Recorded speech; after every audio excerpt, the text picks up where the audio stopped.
Aujourd'hui, on va voir la méthode du Wall Street qui m'a permis de faire rentrer plus de 500 000 € upfront tout au téléphone. C'est la méthode que j'apprends à mes commerciaux, c'est la méthode qui leur permet à eux aussi de faire leur conversion dans l'énergie, dans la vente d'entretien, de contrats d'entretien, de nettoyage, dans l'assurance, dans les formations, dans le coaching, dans le bizdev, dans les ventes d'ouverture de société. Tous mes commerciaux, en moins de 48 heures, je n'en ai pas un seul qui a fait rentrer moins de 2 000 €. Donc, cette méthode, elle est en 5 points. C'est la méthode straight line. Donc, c'est la méthode ligne droite vers quoi? Ligne droite vers la vente. Elle résiste en 3 premiers points qui sont des points de confiance. Confiance en quoi? Confiance en le service ou le produit. Pour être sûr qu'une personne a besoin de votre service ou de votre produit, c'est extrêmement simple. On lui demande pourquoi est-ce qu'elle a pris rendez-vous. On lui demande dans quelle situation elle est, quelle situation elle souhaite obtenir. Ces 3 questions, elles sont très simples. Elles vous permettent de confirmer que la personne a besoin de votre service ou de votre produit. Confiance en votre société. Là, on vient de confirmer le besoin, on vient de confirmer l'envie, la motivation. On est dans la partie débat de la société, du processus, de la méthode, de ce qu'on est, de ce qu'on propose. Tout le monde a son prospect si ça lui correspond et on le rassure s'il lui reste des questions. C'est-à-dire comment votre société à vous met en place ce bien, met en place ce service. Confiance en l'humain. La confiance en l'humain, c'est super important. La confiance en l'humain, ça se gagne comment? Ça se gagne en étant sûr en ses réponses, en connaissant bien son sujet. C'est réellement, c'est très très simple en tous les cas. Connaître son sujet, être sympathique, être agréable au téléphone, être sûr de soi, poser les bonnes questions au bon moment, répondre à toutes ses interrogations et le conseiller déjà en amont, lui apporter de la valeur, lui apporter des conseils. Donc, il faut que votre prospect ait envie de cette solution en passant par votre société et en passant par vous en tant qu'humain. Le deuxième point, c'est la balance qu'on va appeler de pression, besoin de pression. Ok? Il faut le voir vraiment comme une sorte de balance, besoin de pression, pression. Ok? La pression, elle va venir pousser ici. Ok? Hop, paf! La pression explose pour faire aller vers la vente. Pour aller vers la vente. C'est-à-dire que la pression de la vente, hop, doit avoir un momentum et pousser vers l'achat. Déjà, premièrement, en demandant à la personne de prendre une décision, on peut se faire un débrief X jours pour faire un débrief de vie. Ça, c'est la première chose qui peut être très intéressante à mettre en place. Une phrase que j'aime bien pour passer à la pression, c'est « Ok, si vous restez des questions avant qu'on avance ?» Non, aucune question. Vous avez validé le besoin, vous avez validé la confiance envers la société, vous avez créé du lien avec votre prospect, il ne reste plus de questions. Ok, qu'est-ce qu'on attend pour avancer? C'est la meilleure question à mes yeux. Alors, il y a celle-ci comme question qui est bien, ou alors il y a directement entrer dans le sujet. Ok, très bien, je vous laisse me renvoyer une devis signée, exécuter le paiement, et puis on se rappelle demain pour onboarding à 13 h. C'est la pression. La pression, c'est super important, et c'est peut-être le truc qui est le plus complexe à acquérir, parce que de la présentation, ça, tout le monde peut le faire. La pression, c'est super important. Parce que la pression, c'est ce qui va faire que on est tous les deux raccords pour avancer. Avant de mettre la pression, évidemment, il faut demander s'il reste des points d'interrogation, des points d'ombre qu'on peut éclaircir. Et à ce moment-là, on va rentrer avec le prospect en phase de closing. En fait, si tu veux, une fois que tu as fini ça et tu passes là-dedans, au closing, si tu as bien confirmé qu'effectivement, il avait confiance en ton process, il savait qu'il avait ce besoin-là aujourd'hui, il a confiance en toi, tu as créé du lien avec lui, chaque objection, c'est des écrans de fumée. C'est pas des vraies objections, c'est juste des points pour retarder sa prise de décision parce qu'il ne se sent pas en pression, il sent qu'il est chill, tu peux t'appeler aujourd'hui, demain, tu seras toujours là pour lui vendre, tu as ça à faire que de lui vendre, mais en réalité, pas du tout. Du moins, j'espère que tu n'as pas ça à faire que de lui vendre ta formation, ton accompagnement, ou peu importe ce que tu vends. Chaque objection va être à partir de là un écran de fumée. Donc, il faudra que tu arrives à le contrer en recadrant l'appel. Et ça, c'est encore un autre sujet, le recadrage durant l'appel pour envoyer et pour éviter surtout les écrans de fumée. Par exemple, je dois en parler à ma femme, ça veut dire qu'il y a peut-être un truc qui n'est pas éclairci chez lui, qui n'est pas 100% en confiance. Et on a dit que le plus important au début, c'était la confiance. Donc, demande-lui tout simplement, ok, qu'est-ce que ta femme te dira ? Si tu penses que ta femme te dira quoi? Là, souvent, il va dire ses propres objections, ses propres doutes qui lui restent. Une fois que tu as vu toutes les objections, t'es bon, tu peux attaquer le closing.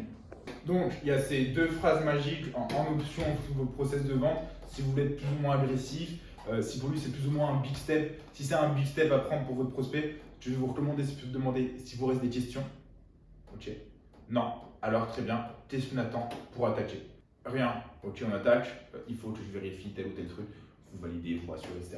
Maintenant, ce qui va être très très important pour mettre la pression, c'est non pas mettre la pression en mode j'ai d'autres clients à aller voir, j'ai pas que ça à faire. Alors, oui, ça peut fonctionner cette méthode-là. Malheureusement, c'est pas très très humain et c'est pas forcément très pertinent. Non, ce que je vais plutôt recommander, c'est mettre la pression sur l'aversion à la perte. Les gens détestent perdre. Il faut que vous mettiez dans une situation en lui présentant aujourd'hui, maintenant, comme s'il avait ses solutions dans les mains. Il va arrêter de fumer pour prendre cet exemple-là. C'est un exemple très puissant. Ok, John, vous me dites que vous voulez arrêter de fumer. Vous me dites que ça vous pose des problèmes dans votre famille parce que vous êtes le seul à fumer dans votre famille et que ça les rend tristes de vous voir vous bousiller la santé. Vous me dites que votre copine elle trouve que voilà, vous tuez de la bouche tous les jours.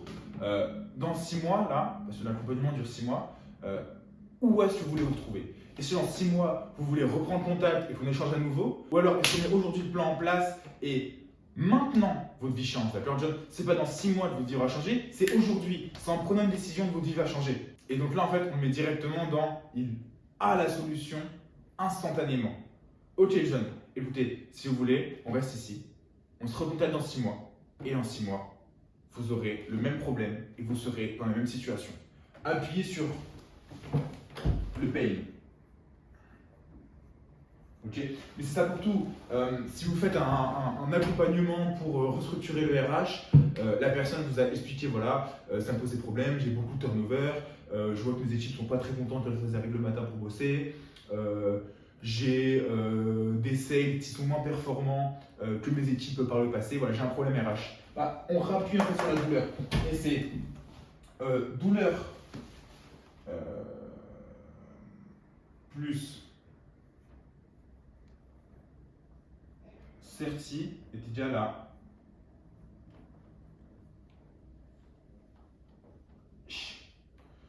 Cohérence était déjà là. Donc, douleur plus certitude était déjà là. Cohérence était là. La pression. Il n'y a rien qui met plus la pression que d'être incohérent envers soi-même. Si on dit voilà, j'ai plus de questions, j'ai un problème, j'ai le temps d'avancer sur ce problème, tout ça on vérifie ici. C'est totalement incohérent, il faut être fou de pas demander un coaching pour arrêter de fumer si on a envie d'arrêter de fumer. On croit en la société, on croit en le vendeur qu'on a en face de nous, on n'a plus aucune question, on a une douleur sur laquelle on appuie, ce serait de l'incohérence. Et c'est cette incohérence qui amène de la pression. Mais il faut revenir pression au sens global. Donc, pression dans le sens mettre devant le fait accompli, projeter dans l'avancée, être sûr de soi, être passé en mode closing, en mode j'arrête de poser une question, j'arrête d'approfondir la situation et j'entre vraiment dans prends une décision. Alors, il y en a qui aiment bien crier voilà, sois un action taker, prends ta décision, il faut que tu avances sur ton business. Je ne suis pas très fan de celle-ci parce que c'est même pas une mentalité de G que je partage, donc personnellement, on ne met pas la pression de cette façon-là. Par contre, on met pas mal la pression sur dans quelle situation tu veux te retrouver dans un mois et regarde ce qu'on peut faire en un mois. Et mettre en avant la situation finale. Même si on vend du mobilier, ok John, donc là vous me dites aujourd'hui vous voulez augmenter la classe que vous avez dans vos bureaux, vous voulez accueillir vos clients qui soient plus respectés, qui sentent que votre société en impose, parce qu'évidemment une société qui a des beaux bureaux, ça en impose. Vous voyez comment là, demain matin pour vos clients vous rentrez, vous avez envie qu'ils regardent vos bureaux en tremblant à moitié parce que tout ça a l'air très bancal. Vous avez envie que la prochaine fois qu'un client entre dans vos bureaux, il soit époustouflé et il soit absolument omnibulé par votre décoration et qu'ils se disent waouh, ce mec-là, là, John, il réussit, il sait faire du business, il sait faire de l'argent, il sait se développer. Donc, tout ce qu'il y a autour de lui, tous ses biens sont beaux. Qu'est-ce que vous voulez que vos clients voient demain matin? Qu'est-ce que vous voulez qu'il se passe demain matin? Quelle vie vous voulez? C'est simplement de la projection et une question de cohérence avec ses objectifs, sa situation et ce qu'il vous dit. Voilà. Avant tout ça, il y a toute cette question de validation de la confiance. Mais la méthode très bien, c'est ça. Confiance en le bien et le service, la façon dont la société l'implique, l'humain qu'on a en face de soi et la pression entre besoin de pression et bon. Personnellement, je suis une personne qui a besoin de très peu de pression, je suis très facilement gestionnable parce que j'arrive à me projeter facilement. j'ai pas peur de perdre, j'ai pas peur de réussir, j'ai pas peur d'investir. Mais il y a des gens, en fait, il faut vraiment insister sur. Ils ont peur, ils conscients de cette chose, c'est la perte de l'argent potentiel qu'ils peuvent mettre en mode ça vaut le coup. Et il faut leur faire voir en fait que la pression et la perte réelle, elle est dans ne pas passer à l'action, dans ne pas acheter chez vous, ne pas investir avec vous. Et c'est là où est la peur et c'est là où est la pression que votre client doit ressentir.